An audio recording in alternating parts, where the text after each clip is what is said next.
Another week, another CEO publicly debases themselves right in front of my salad. Hi-Rez CEO Stuart Chisholm was having himself a normal one on June 6th. The usual, complaining about their failing games, not taking any responsibility for alienating their own player base, and then accusing Valve of anti-competitive practices based on nothing but hearsay. You know, rumor, gossip. You watched the Depp v. Heard trial during the pandemic while baking sourdough bread. It's the closest we've come to a universal experience. Anyhow, just because the picture he painted of Valve was incorrect, stupid, inviting a defamation lawsuit from the biggest game distribution platform in the world, doesn't mean the frame that held the painting was bad. Listen, I like Valve as much as the next guy who stuffs his backlog full of games he'll never play, but by golly, they were 60% off. All I'm saying is, if I must be shafted by a corpo, Gabe Newell is a tender lover. He understands the difference between shearing a sheep for wool and spearing a sheep for wool, while it suits him anyways. And the current roster running Valve isn't going to be around forever. Hi-Rez Stu believes the game marketplace landlords hold too much power over mid-sized studios, which are essentially nowadays the AA live service providers. And he has insider's insight, so let's hear him out. Full disclosure, I also have inside information because I used to be pretty deep in the scene. I was a big content creator, then voted on as an ambassador, and then dipped out because I read the writing on the wall. If anyone from Hi-Rez is watching this, I know I've signed some NDAs, but this has nothing to do with those. No, this has something to do with a game rumored to exist called Deadlock. Allegedly, this is Valve's late entry into the hero shooter genre mixed with MOBA elements and a problem for Hi-Rez Stu because his company runs a MOBA, Smite. They're also working on the sequel, Smite 2 Sans Spaghetti Code, and neither's development has been going too well recently. To make matters worse, Stu got the impression that someone from Valve was contacting Smite content creators and ex-pro players to poach them for Deadlock. He took to Twitter and indirectly gave them a piece of his mind, or at least as much as he could stuff within the character limit, and lumped in major distribution platforms as well. New games try to court the audience of pre-existing games all the time, but according to Stu, this was an abnormal amount of targeting. And even if it was normal, it was asymmetrical, therefore anti-competitive. Valve knows everything.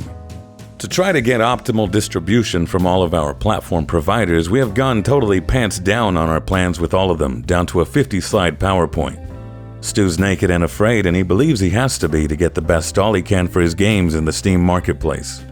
Due to their nature as a platform, they know everyone who has played our game on their platform, how much they spent, growth trends over time, markets where the game performs better or worse, what are the games our players play, everything meaningful. When he says meaningful, he means the fairy dust, Formula X. It's the unquantifiable variables that give something that zest that invites cultural indulgence. Like canned cranberry sauce. There's just something about this tangy, gelatinous, ribbed for his or her pleasure cylinder that puts it above homemade cranberry sauce at Thanksgiving. It's not necessarily better per se, but I like it more. I don't know why. It just has that it factor. Now let's say that Smite strikes oil in 2024, because third-person action MOBAs unlock their full potential after stagnating for a decade or something. Because Hi-Rez has walked Valve through their entire operation and run their analytics through Steam, Valve gets the earliest heads-up possible about Smite's success, as close to insider trading as you can legally get. If Valve reckoned there's a lucrative untapped market and wanted their own slice of the third-person action MOBA scene pie, then they have all the resources available to reverse engineer and create their own store brand Smite. And it wouldn't be we have Smite at home quality. Valve has enough money to assure Smite who? Never heard of them quality. So long as you don't consider Artifact. But even then, through sheer market dominance, they can take Smite's slice of the pie as well because Valve controls every game's discoverability. He made note to be clear that he was not accusing Valve of giving certain games more or less coverage for their own gain, but that it was a possibility. So you do know what defamation is. This has always been a possibility, but not one worth pursuing because video games take time to make. By the time you get a working prototype, you could already be 2 years too late. However, the thing with live service games is their very existence keeps the genre ball bouncing. Dead by Daylight doesn't go out of season. You can always try to take Deep Rock Galactic's spot as King of the Space Gnomes game. But why would Valve try to do that aside from plain old greed? According to Stu, it's more a matter of self-preservation. With the industry consolidating at a high rate, each platform has more and more internal game studios and a broader portfolio of their own games to push and more pressure on their own games to succeed. He laments the industry is no longer growing at anywhere near the rate it did in the 20 years prior to 2022.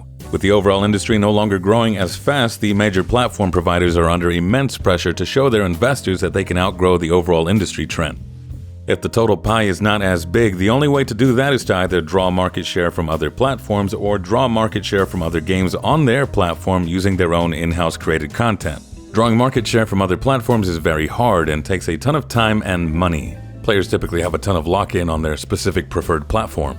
Taking market share from other people providing content on your own platform is relatively easy pickings, especially since every platform provider is also a significant content creator and many grew their internal studios massively over the past 5 years, even if you offset recent layoffs in those groups. And worst of all, it's a heads they win, tails they win situation. Even if we fight through and prevail and spend tons of money in defense, they still get a significant percentage of our sales at a much lower marginal cost than we incur. Stu's cooking and almost ready to serve, but he dropped it and stepped on it when he accused Valve of blatantly poaching from Smite, when he had no confirmation on that whatsoever. I checked behind the scenes with my own sources. Other people had to come and tell him he was wrong, but he left up the tweet for transparency's sake. And I believe he's rightfully called out the macro problems at large, and I don't think it's cynical to wonder what would happen if Gabe Newell woke up one day and chose violence. What would Batman do? Is there a contingency plan if Valve ever did what Stu accused them of doing? If you're too caught up on specifics of Valve, then insert any other major games publisher like Nintendo, Microsoft, Sony, or combine them all together. What if all the markets grouped up, say blackballed Palworld, and then made their own instead? Power is unprecedented, and I'd like something a little more concrete than Scout's Honor to fall back on. This is the part of capitalism that I like. When there's no more room for expansion and everyone's toes are being stepped on, the higher-ups go crying to each other or the government for regulation. I'm sorry for those of you expecting to watch a marvelous explosion over the beach as late-stage capitalism finally goes kablooey. But I believe it's a never-ending cycle of unrestrained growth until it needs regulating, and then it grows some more until it hurts, drops the belt loop, and takes off again. But, I'm not gonna leave it there without pointing out the absolute hypocrisy on display here. You see, Stu's also CEO of a company called Rally Here. What they do is help studios with setting up the back end for live service games, which would give them an asymmetrical advantage over these games because anyone who uses this service will have to lay their plans and analytics bare, the same way he was crying he had to do for Valve. That information is necessary so he can help the studios find the magical fairy dust for their games like he did for his own games. Are the magical fairy dust games in the room with us right now? They made Global Agenda, an MMO, one of the first free-to-play games released on Steam, then abandoned it. They made Tribes, a first-person shooter, abandoned it. Smite we'll get back to.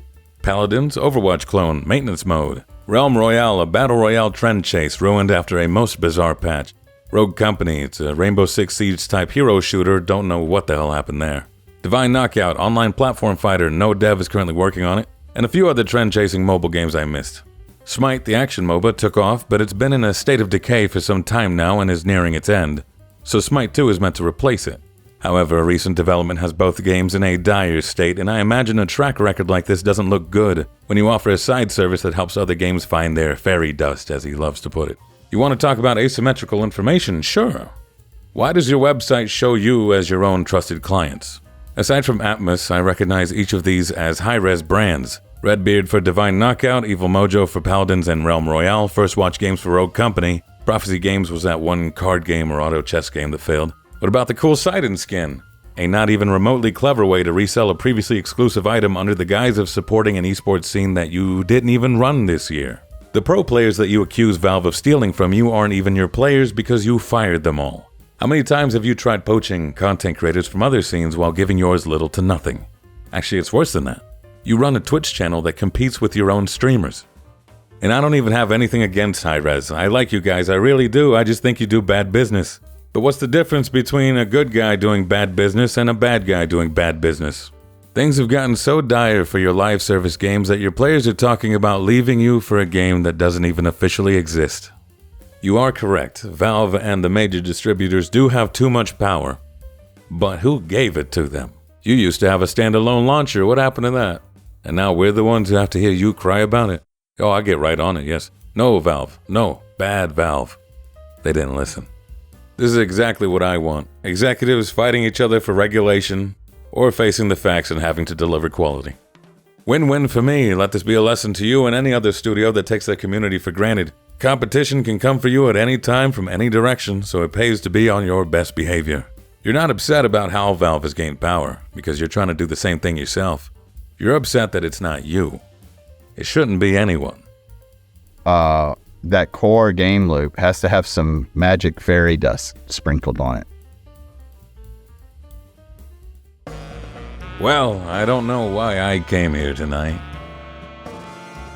I've got the feeling that something ain't right.